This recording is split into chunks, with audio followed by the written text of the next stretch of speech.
뉴스닥을 진행하는 동안 재난 문자가 하나 들어왔네요. 코로나19 백신 접종과 관련한 재난 문자인데요. 정부가 접종 뒤에 통증이 있으면 접종 부위를 깨끗한 마른 수건으로 냉찜질하고 미열이 나면 충분한 수분 섭취와 휴식을 권장한다. 또 발열이나 근육통, 몸살 증상이 있으면 해열 진통제가 도움이 된다. 접종 전에는 아세트아미노펜 성분의 해열 진통제를 준비하라 이렇게 권고를 했고요. 해열 진통제 복용 후에도 발열이나 몸살, 두통 증세가 이틀 이상 지속이 되거나 접종 뒤에 급속하게 기운이 떨어지거나 다른 이상 증상이 발생하면 반드시 의사진료를 받아야 한다. 또 호흡곤란이나 심한 현기증, 입술이나 얼굴이 붓거나 온몸에 두드러기 증상이 나타나거나 또 의식 상실이 일어난 경우에는 바로 119에 신고하고 응급실을 방문해달라. 이런 권고를 방송 중에 꼭 해달라고 재난 문자가 왔습니다. 마침 또 바로 이어서 만날 분이 의사하시네요. 근데 코로나 이야기는 아니고요. 여러분, 세상을 떠들썩하게 했던 정인이 사건 마무리도 되기 전에 구미 3세 사건이 또 발생했죠. 부모에게 버려진 아이들입니다. 이 사건의 공통점은 사건의 결정적인 키를 숨진 그 아이들이 쥐고 있다는 거예요. 하지만 죽은 아이들은 말을 못하죠. 이렇게 억울하게 죽은 이들을 위해서 최후의 증인이 되는 사람들이 있습니다. 바로 법의학자입니다. 우리나라에 단 50명밖에 없는 전문가입니다. 특히 요즘 미스테리한 범죄들이 많아지면서 이분들의 역할이 더더욱 주목받고 있는데요. 오늘 화제의 인터뷰 서울대학교 의과대학 법의학교실 법의학자 유성호 교수 나오셨습니다. 어서 오세요, 교수님. 네, 안녕하세요. 반갑습니다. 제가 몇 년 전에 내신 저서를 봤어요. 네. 근데 제목이 나는 매주 시체를 보러 간다. 제목이 너무 섬뜩해서 섬뜩했는데 읽다 보니까 와, 이 제목이 정말 이 직업을 쉽게 정확하게 설명했구나 싶더라고요. 법의학자. 네. 어떤 일 하는 사람입니까?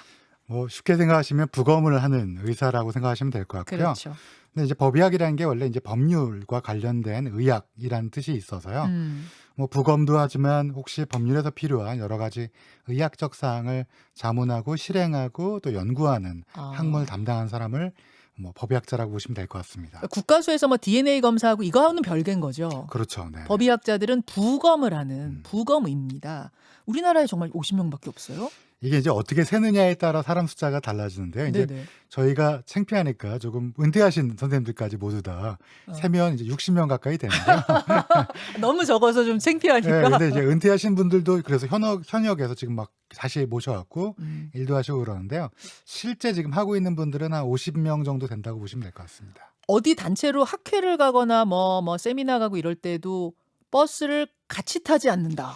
네, 그게 이제 농반 진반이었는데 저희가 제주도에서 학회를 한 적이 있는데 예. 이제 저녁 식사를 하러 이제 대절을 해서 가려고 그러는데 식당에. 네, 어느 이제 어떤 선생님이 우리 다 같이 타고 가다가 큰일 나면 어떡하냐 뭐 이런 그래서 저희가 약간 우픈 이야기라서 오프네요. 같이 가다가 워낙 적으니까. 그렇죠. 같이 큰일 나면 안 된다 할 정도로. 근데 시신을 부검해서 답을 찾아내는 것까지가 임무인데 부검을 해도 도저히 실마리가 잡히지 않는 경우도 더러 있을 것 같아요. 당연히 있죠. 이제 당연히 무소견 있죠. 부검이라고 그래서 예. 뭐 부검을 해서도 전혀 알 수 없는 게 한 10% 정도 된다고 보시면 됩니다. 10%나 돼요. 네, 그러니까 전혀 실마리가 없는 경우를 무소견 부검이라고 하는데요. 예를 들면 뭐 최근에도 이제 남녀가 뭔가 문제가 있어서 한쪽 성이 사망을 했는데 예. 근데 이제 그 병원에서 뇌사 상태로 꽤 오랫동안 누워 있는 바람에 그렇게 되면 이제 부검을 하더라도 그 증거라든지 이런 게 사라졌을 가능성이 높기 때문에 저희가 부검을 해서도 실마리를 얻지 못하는 그런 경우가 꽤 뭐 10% 정도 있다고 보시면 될 것 10% 정도. 같습니다. 10% 정도는 부검을 해도 그 죽은 이의 한을 풀어줄 수가 없는 거예요. 그렇죠. 이게 질병인지 손상인지 알 수 없는 경우가 있죠. 그럴 땐 정말 답답하시겠어요. 앉으나 서나 그 생각 나시겠어요. 답답은 하더라도 뭐 저희는 근거에 의해서 움직일 수밖에 없으니까요. 근거에 의해서 움직일 수밖에 없다. 이 말씀이 참 중요한 게 뭐냐면 법의학자는 확실한 증거로만 진실을 말합니다. 근데 가끔 얼토당토하는 엉터리 전문가들이 사건을 자극적으로 만들려고 보면 황당하다 이렇게 책에 쓰셨더라고요. 대표적인 예로 문경 십자가 아 시신 사건 여러분 아시죠? 이 사건을 접하면서 뭐 그런 좀 느낌을 드셨다고요. 뭐 사실은 뭐 얼토당토라는 얘기는 조금 자극적이긴 한데요, 제가 음. 썼어도. 근데 이제 과학적 근거로 얘기하면 사실은 그렇게까지 주장할 수 없는데 머릿속으로 많은 상상을 해서 이 근거가 없는 상태에 이야기하는 게 만약에 이제 언론에서 그게 음. 그대로 예, 받아들여진다면 예. 그 자체가 문제가 된다는 건 아마 더 잘 알고 계실 것 그렇죠, 같고요. 그렇죠. 저희는 얘기를 할 때도 딱 근거에 있는 거에 한정해서 얘기할 수밖에 없어서 네. 사실은 그런 근거 없는 이야기, 증거 없는 이야기, 음. 에비던스가 없는 얘기를 들을 때는 좀 답답한 마음이 분명히 있죠. 그러니까 그 당시에 경찰은 이거는 타인의 DNA가 현장에서 전혀 발견되지 않았고 실행 계획서가 쭉 나왔고 자살이 가능하다 해서 자살로 결론을 냈는데 시중에서는 그럴 리가 없다. 이건 타살이다. 이런 얘기 끊임없이 나왔거든요. 상황이 너무 극적이라서 그렇게 상상은 할 수 있었는데요. 현장에서 가르치는 가리키는 상황은 모두 이 자살에 합당한 소견이긴 했습니다. 게다가 이제 법의학자가 볼 때는 이제 자살이 가능하냐잖아요, 이게. 근데 그렇죠. 가능한 거예요. 자살이 가능한 상황이었습니다. 이런 것들. 증거에 의해서 마지막을 갈라주는 역할. 이런 게 이제 법의학자 역할인데 근데 부검을 통해서 진실이 명확히 보이는 경우는 그나마 낫습니다만 방금 전에 말한 그 10% 같은 경우 혹은 아예 부검도 못하는 경우가 바로 이번 구미 3세 여아 사건. 구미 3세 여아는 사실은 부검을 했고요. 아, 네, 부검을 했습니다. 부산 과학수사연구소에서 네, 했습니까? 국립과학수사연구원에서 했고요. 아직 이제 최종 발표가 안 나서 아마 다들 답답해하고 계신 것 같은데, 부검이 불가능했다 이런 보도들이 있던데 했군요. 네, 했습니다. 그래서 뭐 분석을 하고 현재까지는 이제 좀 더 정밀 검사를 하고 있고 이런 예. 상황이고요. 근데 이제 그렇게 얘기가 나올 수밖에 없는 게 사실은 워낙 부패가 심해서 예. 미라화된 건조가 된 상태라서 음흠. 그래서 아마 그렇게 알려져 있는 것 같습니다. 시도는 했지만 아까 말씀하신 무소견일 그럴 가능성이 가능성이 워낙 높기 커서 때문에. 이렇게 네. 불가능하다는 얘기가 나온 거였군요. 그런 걸 보면 너무 안타깝지 않습니까? 안타깝죠. 네. 그럴 때 참 황망한 느낌이. 말씀하신 대로 실제로 부검을 안 한 사례도 꽤 있습니다. 그러니까 했어야 되는데 안 해서 이게 좀 진실이 밝혀지지 않는 케이스도 있어 갖고 말씀하신 게 여전히 우리나라에서는 유효한 면이 있죠. 그렇죠.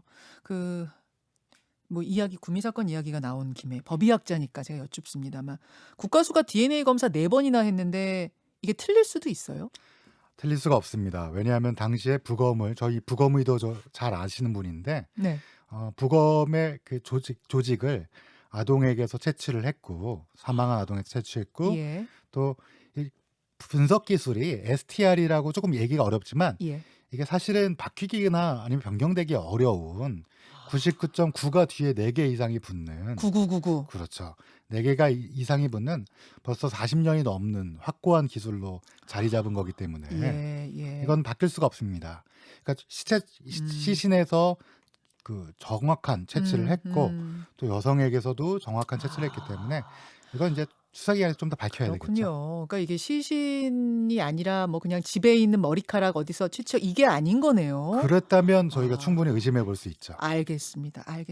법의학자 유성호 교수 여러분 지금 만나고 계십니다. 아니 근데 서울의대 졸업하시고 그냥 일반적인 길로 갈 수도 있었을 텐데 어떻게 이렇게 흔치 않은 길로 들어서셨어요? 많이들 물어보고 저희 동기들도 신기해하는 건데 근데 뭐 강의를 본과 4학년 때 그러니까 졸업반 때 강의를 해주신 교수님이 이윤성 교수님이라고 계시는데요. 이윤성 교수님, 네. 법의학자. 네, 그래서 너무나 즐겁게 들었고 중요한 일인 것 같아서 그때 이제 마음을 굳히고 하게 됐죠. 근데 이게 아무리 직업이라지만 그리고 뭐 사명감이라지만 매주 시신을 마주하시는 거잖아요. 네네. 이게 버겁지는 않으세요? 버겁지 않습니다. 이게 은행원 돈 세듯이 적절한 표현인지 모르겠지만 자신의 루틴 일을 하다 보면 이 일이 중요하다는 일도 또 하고 있으니까요. 예. 그러면 이제 뭐 무섭다거나 지겹다거나 뭐 이런 감정보다는 잘해야겠다라는 생각을 하고 있죠. 그야말로 사명감. 근데 요즘에는 사명감이라고 그러면 다들 싫어하시더라고요. 그놈의 사명감 이래서 그래서 조금 더 사명감이란 말보다는 뭐 제 일을 사랑하고 중요한 일이라고 생각하니까요. 이 본인이 다루셨던 사건 중에 가장 기억에 남는 부검 건은 어떤 건가요? 조금 이게 아침이라서 좀 그렇긴 한데요. 굉장히 음. 끔찍한 100번 이상의 이 손상, 칼에 의한 손상을 입은 여성분이 그때 인제 부검을 굉장히 오랜 시간 동안 왜 오래 해야 되냐면 예. 그 손상 하나하나를 분석해야 되다 보니까 그리고 아. 그렇게 하다 보면 음. 뭐 보통은 이 감정하는 그 사람에 대해서는 어떤 공감이라든지 이런 거를 되도록이면 배제해야 배제하려고 되는데. 노력하는데 음. 그때는 '얼마나 인간이 이렇게 악해질 수 있나.' 이런 마음이 들었던 기억이 납니다. 그래서 그 기억은 뭐 여전히 선명하고요. 음. 끝까지 안 풀려서 '아 네. 이건 정말로 내가 이 죽음을 풀어 주고 싶은데 방법이 없다.' 했던 뭐 이런 제가 아까 방금 말씀드렸던 그러니까 이게 분명히 범죄적인 정황은 있는데 확실히 정황은 있는데. 근데 이제 남녀가 함께 있었는데 여성이 사망한 채 아 아까 그 발견됐는데 뇌사 사건 네, 뇌사. 말씀하시는 거예요? 그러니까 예. 꽤 오랫동안 병원에서 치료를 해야 되잖아요. 그러니까 예예예. 살리려고 노력하다 보니까 오랜 기간 병원에 있다 보니까 이미 인제 부검을 했을 때는 모든 어떤 혈액이라든지 어떤 뭐 증거가 확실한 게 없어서요.